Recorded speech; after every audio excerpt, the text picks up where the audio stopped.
নতুন বছৰ শুভেচ্ছা থাকিল সকলোকে আৰু ভাল হওক চবৰে আৰু যেনেকৈ এনেকুৱা বছৰ আৰু কেতিয়াও নাহক মোৰ সেইটোৱে তাৰ প্ৰাৰ্থনা কৰিছোঁ। মোৰ দাদা য'তে বি থাকক তাৰে আত্মা শান্তি দিয়ক। তাৰপিছত মোৰ দাদা আশীৰ্বাদ কৰক চবকে, নতুন বছৰটো ভাল হওক সেইটোৱে কওঁ। আৰু মই এতিয়ালৈতো মোৰ দাদাৰ ওচৰতে আহিছোঁ। মোৰ মন্দিৰ এইটোৱেই, মোৰ ভগৱান এইজনেই আৰু মোৰ বেলেগ ভগৱান নাই। মোৰ দাদাই মোৰ ভগৱান সেইটোৱেই। আৰু চবকে আশীৰ্বাদ কৰিব কৈছোঁ দাদাক, যেনেকৈ আৰু এনেকৈ কেতিয়াও নহওক।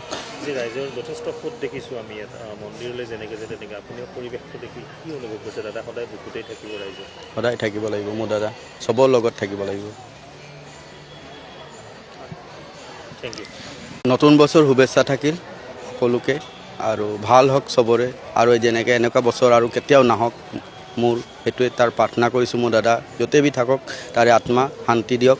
তাৰপিছত মোৰ দাদা আশীৰ্বাদ কৰক চবকে, নতুন বছৰটো ভাল হওক সেইটোৱে কওঁ। আৰু মই এতিয়ালৈতো মোৰ দাদাৰ ওচৰতে আহিছোঁ। মোৰ মন্দিৰ এইটোৱেই, মোৰ ভগৱান এইজনেই আৰু মোৰ বেলেগ ভগৱান নাই। মোৰ দাদাই মোৰ ভগৱান সেইটোৱেই। আৰু চবকে আশীৰ্বাদ কৰিব কৈছোঁ দাদাক, যেনেকৈ আৰু এনেকৈ কেতিয়াও নহওক। ৰাইজৰ যথেষ্ট সোঁত দেখিছোঁ আমি ইয়াত মন্দিৰলৈ যেনেকৈ যে তেনেকৈ আপুনিও পৰিৱেশটো দেখি কি অনুভৱ কৰিছে? দাদা সদায় বুকুতেই থাকিব ৰাইজৰ, সদায় থাকিব লাগিব। মোৰ দাদা চবৰ লগত থাকিব লাগিব। Thank U.